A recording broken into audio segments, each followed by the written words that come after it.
Come, let's evaluate this question on the Facebook timeline for some time now. We have into bracket logarithm 625 base 5 bracket close squared. So everything in the bracket is being squared. All right, minus the log of 25 base 5. So the moment we are having base 5, we can easily evaluate the two sides. Now, what do? Let's look at this in the bracket. Let's ignore the square and focus on the terms in the bracket. Now, since I'm having the base 5 here, let me look at the 625 and see how many times will 5 multiply itself to give us that value.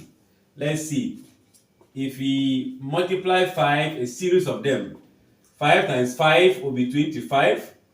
Then 25 times 5, that will be 125, right? So 125 times 5, if I put 5 here, 25, right? This is going to be 10, plus this will be 2. So we are going to have 625, meaning if you multiply 5 4 times, you'll be having the 625. So let's replace that. I will not be repeating the question.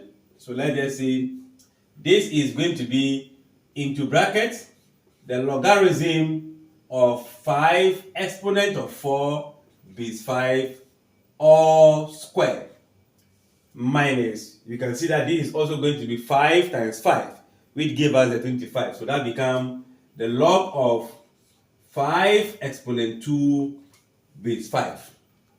All right. What do we do here?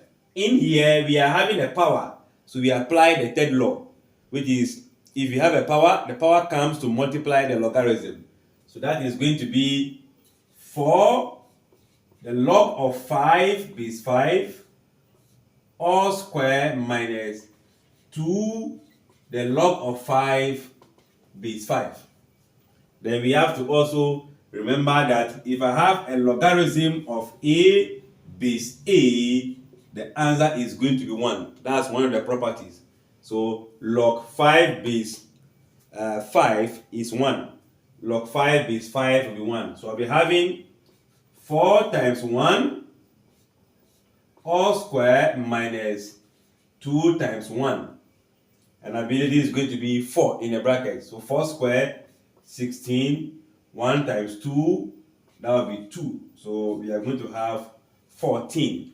And I know a lot of us have presented our answers to be 14, and that's also correct. I believe the stages that we follow, we are able to understand it. Like, share, and comment.